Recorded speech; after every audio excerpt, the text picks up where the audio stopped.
Selling your own blood for pocket change, you goddamn loser, girl. At 77, Sally Field no longer cares to please anyone.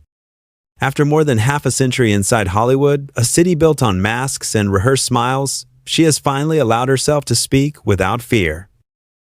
And what she said stunned everyone who had ever admired her gentle warmth on screen. In a quiet interview promoting her memoir in pieces, a journalist asked, almost playfully, "Is there anyone you could never forgive?" Sally didn't hesitate. She smiled, but it was the kind of smile that carried exhaustion instead of humor. "Tommy Lee Jones," she said softly. "I hated him more than anyone I've ever worked with." The room fell silent. For a moment, even the interviewer didn't know how to respond. Those words, simple, unadorned, and brutally honest, cut through decades of Hollywood politeness. To the public, Sally Field and Tommy Lee Jones had once been a fiery, magnetic pair in Backroads 1981. Their chemistry on screen was undeniable. But behind the camera, their collaboration was not a romance, it was a collision. Two powerful actors, both chasing truth through art, found themselves trapped in a silent war of ego and control. Sally, the two-time Oscar winner who had spent years fighting to be seen as more than the cute girl, met a man who refused to see her as an equal. And Tommy Lee Jones, intense, methodical, famously uncompromising, saw in her openness something he could not dominate. Their scenes together burned with realism because the anger was real. Every glance was a wound. Every line spoken on set carried the weight of genuine resentment. Years later, when asked again about Jones, Field didn't soften her words. "He was impossible," she said, "cruel in a quiet way. I couldn't stand being in the same room with him." That confession didn't come from bitterness, it came from memory. A memory that refused to fade, even after decades of success, applause, and redemption. Why did this woman admired by generations, loved for her sincerity, still carry that hatred so vividly? Was it simply professional conflict? Or something deeper, a reflection of how women in Hollywood are forced to swallow humiliation to survive, and in the world of fame and fragile egos? Perhaps the question that lingers most is this: what happens when kindness meets cruelty and refuses to bow? Before Sally Field became the woman who dared to say she hated a Hollywood icon, she was America's sweetheart, the small, bright face of innocence in an industry obsessed with charm. She was born in Pasadena, California, in 1946, into a family that already belonged to the screen. Her mother, Margaret Field, was an actress. Her stepfather, Jock Mahoney, was a handsome stuntman known for his swagger and iron discipline. Theirs was a home filled with scripts, sets, and the sin of performance, but also tension, competition, and unspoken hierarchies. Sally's earliest memories of Hollywood were not red carpets or applause, but silence, the kind of silence that fills a house where affection is conditional. She was a shy child, uncertain of her worth, living among people who treated emotion as weakness. Acting, at first, was an escape. When she landed her first television role in the mid-1960 seconds, she wasn't dreaming of stardom. She simply wanted to be seen. Then came Gidget 1965, a cheerful sitcom about a teenage surfer girl. The show lasted just one season, yet it turned her into a household name. 2 years later, The Flying Nun transformed her image entirely. Sister Bertrille, the little nun who could fly, became a symbol of naive optimism. The country adored her. But Sally hated the role. She smiled on camera, wings fluttering in comedic absurdity, while inside she felt trapped in her own caricature. She once described that period as a prison made of applause. Hollywood, for all its affection, was a cage that rewarded simplicity and punished depth. What she wanted was truth, the kind of truth she saw in women who bled, loved, and broke. Yet every producer, every director, kept reminding her to be cute. By her late 20s, she was desperate to change her destiny. She began studying with Lee Strasberg at the Actors Studio, learning to strip away performance and touch raw emotion. He made me believe I had something worth expressing, she later said. Under Strasberg, Sally discovered the courage to confront her pain. And in that pain, she found power. That transformation culminated in Sybil, 1976, the story of a woman suffering from dissociative identity disorder. For the first time, Sally was allowed to be broken on screen. She poured every ounce of her being into the role, every wound, every unspoken scream from her childhood. When she won the Emmy for Sybil, the industry finally saw what she had always known. She wasn't just a TV darling. She was an actress. 3 years later came Norma Rae, 1979. It was the role of a lifetime, the story of a working-class woman who discovers her voice in a factory filled with silence. Sally embodied resilience, vulnerability, and defiance. When she stood on a table in that factory, holding a sign that read, "Union," she wasn't just playing a part. She was reclaiming herself. Her Oscar for Best Actress wasn't only a victory, it was vindication. It silenced those who had laughed at her flying nun habit. It told the world that she had earned her place among the greats. By the dawn of the 1980 seconds, Sally Field was unstoppable. She was respected, beloved, and envied, a woman who had transcended the limits that Hollywood once imposed on her. Her peers admired her courage, her honesty, her relentless pursuit of authenticity. And it was precisely at that moment when her power was most visible that she met Tommy Lee Jones. He was the opposite of everything she represented.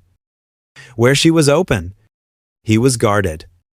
Where she worked through empathy, he thrived on intimidation.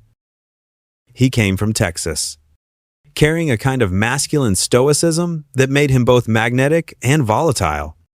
His presence filled every room like a storm cloud, beautiful from afar, dangerous up close. Their paths crossed on the set of Backroads 1981, a film about two wounded souls finding connection on a lonely journey through the American South. It was supposed to be a love story between equals. Instead, it became an emotional battlefield. At first, Sally tried to be professional. She respected his talent, his intensity, but she also sensed something colder beneath his surface, a need to dominate every scene, every interaction.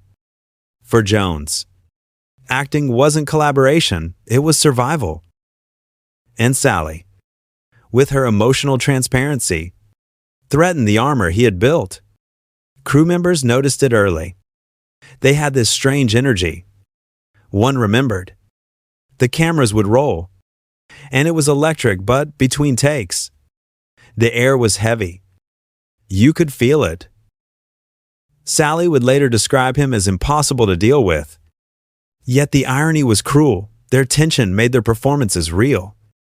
Every insult, every look of contempt, translated perfectly on film. Critics called their chemistry raw, natural, undeniable. No one realized it wasn't chemistry, it was collision. Still, in those days, Sally rarely spoke out. Hollywood didn't reward women who challenged powerful men. She smiled in interviews, praised her co-star's dedication, and went home drained. She had already lived through decades of suppression, the silencing of her voice by executives, lovers, and critics. She knew the cost of honesty. But deep inside, something was changing.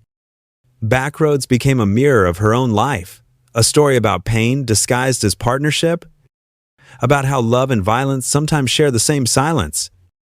When the shoot finally ended, she made a quiet promise to herself. Never again would she let anyone on set or off make her feel small. It would take decades for her to speak openly about it. But the seed of defiance had been planted right there, in the dust and heat of that Alabama highway, under the shadow of Tommy Lee Jones' temper. To the world, Backroads was just another movie. To Sally Field, it was a reckoning, a test of how far a woman could bend before she broke. And in that test, she learned something profound. Sometimes the greatest acting lesson doesn't come from the role you play, but from the person who refuses to see you behind the applause and the polished interviews. Sally Field's life was never defined by ease. Her smile, so luminous on camera, often hid exhaustion. What people called warmth was sometimes survival, a way to soften the cruelty of an industry that rewards obedience over authenticity. By the early 1980 seconds, Sally had learned to move through the corridors of Hollywood like a tightrope walker, careful, graceful, balancing strength with humility. But what happened during Backroads left a mark deeper than any critic's review or failed film. It wasn't just about Tommy Lee Jones. It was about every man who had once looked at her and seen something smaller than she was. In her memoir, In Pieces, Sally finally allowed herself to describe that pain. Her words were calm, measured, but they trembled with something ancient, a rage that had waited half a lifetime to be named. She didn't write about monsters. She wrote about men who hid behind professionalism, about the 1,000 quiet ways power humiliates without ever raising its voice. Jones wasn't the first. There had been directors who touched her too long under the guise of adjusting a scene, producers who told her to lose weight, smile more, keep your tone sweet, male co-stars who resented her awards, her confidence, her refusal to flirt for approval. Tommy was simply the one who embodied them all, sharp-tongued, self-assured, impenetrable. On the set of Backroads, that dynamic exploded. Sally would deliver a scene with her usual emotional openness, tears trembling in her voice. Jones, instead of responding in character, would stare, unblinking, as if daring her to falter. He treated me, she later recalled, like I didn't know what I was doing, as if my emotions were noise, not art. But Sally's entire craft was emotion. It was the instrument she had refined through pain and study. To be dismissed for it by a man who called restraint discipline was a deeper wound than any critic could inflict. Each day became a psychological duel. She began to arrive on set earlier, rehearsing her lines in silence, preparing herself for battle. The crew noticed she avoided eye contact with him. Between takes, she would sit alone, fingers tracing the rim of her coffee cup, her face unreadable. Yet when the cameras rolled, something remarkable happened. She transformed that hostility into art. The pain became performance. The resentment became realism. What audiences later saw as chemistry was, in truth, survival, the transformation of suffering into authenticity. When filming ended, Sally didn't celebrate. She left quietly, as if walking away from a war she hadn't agreed to fight. She told herself it was over, that it would fade. But trauma doesn't fade. It lingers in small, invisible ways. For years after Backroads, she found herself replaying those days whenever she stepped onto a set. The tension, the doubt, the need to prove herself again and again. Echoes of that dynamic returned in every partnership where she felt diminished. Yet, paradoxically, it also fueled her greatness. Each role after that places in the heart. Steel Magnolias, Forrest Gump carried traces of defiance. Beneath the tenderness of her characters was a woman who had learned how to fight softly. She once said, "I've spent my life being underestimated. And maybe that's been my greatest advantage." Those words reveal not arrogance, but endurance. It takes a certain kind of courage to let people misjudge you while quietly building a legacy they can't erase. When Tommy Lee Jones released his own memoir years later, he mentioned her briefly, clinically, avoiding emotion entirely. He never denied her account, but he never acknowledged it either. His silence, as always, was an act of control. Sally's response was not silence, it was art. Every line she wrote in pieces felt like a reclamation of voice.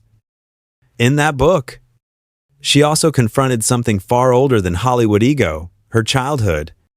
She wrote about her stepfather, Jock Mahoney, and the fear he cast over her adolescence. "I learned early," she confessed, "that love could come with a shadow. He was charismatic, admired. Yet his temper and presence filled the house with unease." Sally never publicly detailed everything that happened, but she described the emotional captivity of living under dominance where speaking up meant risking affection, and staying quiet meant surviving another day. Perhaps that's why the clash with Tommy Lee Jones hurt so profoundly. He represented the archetype she had known since childhood, the man who demands obedience under the guise of genius. The man who confuses cruelty with strength. Through therapy and writing, Sally began to see that what she experienced on back roads was not an isolated incident, but a reenactment of old wounds. It wasn't just about being treated unfairly, it was about being reminded, once again, that her empathy was seen as weakness. And yet, she refused to become bitter. "I don't think of myself as a victim," she said in an interview years later.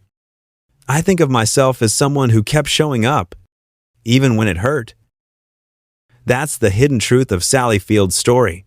She didn't survive Hollywood by being tough. She survived by staying open, by feeling everything, even when the world told her not to. Her honesty cost her roles, respect, comfort. But it also gave her something that fame couldn't, a sense of self no one could diminish again. When she finally told the world, "I truly hated him," it wasn't vengeance. It was liberation.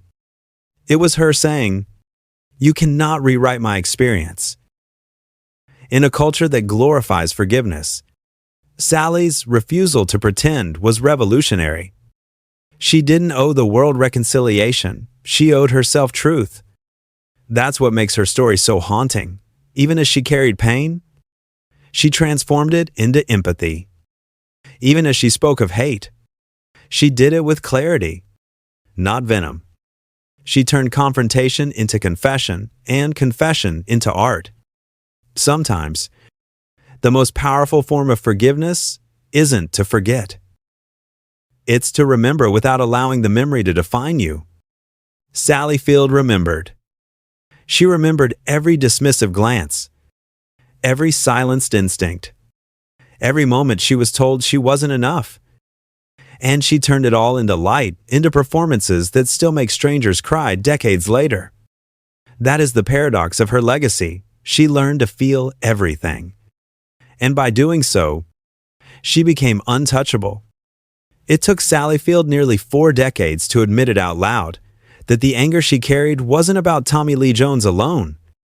It was about the entire machinery of a world that had shaped her, used her, and then expected her to smile. Her confession, simple, raw, unapologetic, wasn't meant to destroy anyone. It was meant to reclaim something shed, lost long ago, her right to name what hurt her. When she finally published In Pieces in 2018, the headlines focused on the confession. Sally Field hated Tommy Lee Jones. But the book, in truth, was far more than that. It was a study of survival, a dissection of a woman's inner life in an industry built to erase it. Hidden between its chapters were the emotional fingerprints of her journey, the child who craved approval, the actress who fought to be taken seriously, the woman who kept her pain neat and invisible for decades. Her hatred, when it surfaced, was not venom, it was clarity. It was the moment she looked back and understood every humiliation she had swallowed. The greatest revelation wasn't about Jones, it was about herself. Sally realized that all her life she had been performing, not just on screen, but off it. Performing happiness, composure, patience. Performing the good woman who doesn't disrupt, who forgives easily, who endures. The role was exhausting. And when she finally stepped out of it, the truth came pouring out. She had spent years hiding behind grace because anger was forbidden to women like her. That was the moment of liberation. For the first time, she allowed herself to be angry and to call that anger sacred. She began to speak openly about the cost of silence. Women are taught to make things smooth, she said in an interview, to calm the room, to apologize for existing too loudly. I did that for years, and it nearly erased me. Tommy Lee Jones became, almost unintentionally, a symbol in her story, not the villain, but the mirror. Through him, she saw how easily power disguises itself as art, how cruelty hides behind the myth of genius. In that recognition came the deepest shock of all. Sally realized that her empathy had always been a rebellion. That feeling too much, in a world that worships detachment, was a radical act. The very quality men like Jones dismissed as weakness was her greatest strength. There's a haunting beauty in that paradox. For decades, Jones's silence had been the final word, the quiet authority of a man who never needed to explain himself. But when Sally spoke, her words resonated louder than any performance had ever given, because they weren't lines. They were truth. The world listened. Critics who once dismissed her began to read In Pieces as a manifesto of emotional honesty. Young actresses quoted her in interviews, calling her courage a permission slip. Suddenly, the same woman who once embodied lightness became the face of complexity. And yet, Sally never turned her story into vengeance. I don't wish him harm, she said later, but I will never pretend he didn't hurt me. That sentence, quiet, steady, unflinching, carried more moral weight than any apology could. What makes her revelation extraordinary is its tenderness. She didn't erase the past or rewrite it. She confronted it with compassion for herself. She didn't need him to change. She only needed to understand why she no longer did. In the end, the story of Sally Field and Tommy Lee Jones is not about hatred. It's about awakening. It's about a woman who learned that naming her pain does not make her bitter, it makes her free. When she spoke those 6 words, I hated him more than anyone, the world gasped. But what she was really saying was something far braver. I will no longer be silent for your comfort. And perhaps that is the most shocking truth of all, that after a lifetime of performing for others, Sally Field's most powerful performance came when she finally stopped acting. When the noise fades and the lights go down, what remains of a life spent in front of cameras? For Sally Field, the answer is not fame, nor trophies, nor the glitter of old premieres. What remains is truth, the quiet, stubborn kind that refuses to vanish once it has been spoken. Her confession about Tommy Lee Jones will always follow her, but not as a scandal. It stands as a marker of evolution, a woman who, after decades of restraint, finally learned that honesty is not rudeness, it is release. By daring to say what others swallow, she shattered the illusion that kindness and confrontation cannot coexist. In her 70s, Sally Field has become something far rarer than a Hollywood legend. She has become a symbol of emotional courage, the kind that turned shame into story and pain into wisdom. She no longer seeks to be liked, she seeks to be understood. When she speaks now, there is a serenity in her tone. The bitterness is gone. What remains is awareness that every moment of humiliation, every power struggle, every time she was told to be sweet, shaped the artist who can now stand on her own name, unguarded. Perhaps the moral of her story is this: forgiveness is not forgetting, and truth is not cruelty. Sometimes, refusing to lie about your pain is the greatest form of dignity. Tommy Lee Jones never responded to her words, and he doesn't have to. The silence between them has already said everything. But Sally's voice steady, human, and uncompromising echoes beyond that silence. It belongs to every woman who has ever swallowed her anger to keep the peace. To every artist who was told their emotion was too much. She showed the world that you can be soft and unyielding at once, that empathy does not make you weak, and honesty does not make you cruel. In the end, her story is not about hate at all. It's about freedom. Freedom to tell your truth. Freedom to stop performing. Freedom to finally live. Not as the character everyone loved, but as the woman she has always been. And maybe that is the quiet victory of Sally Field. She didn't just survive Hollywood.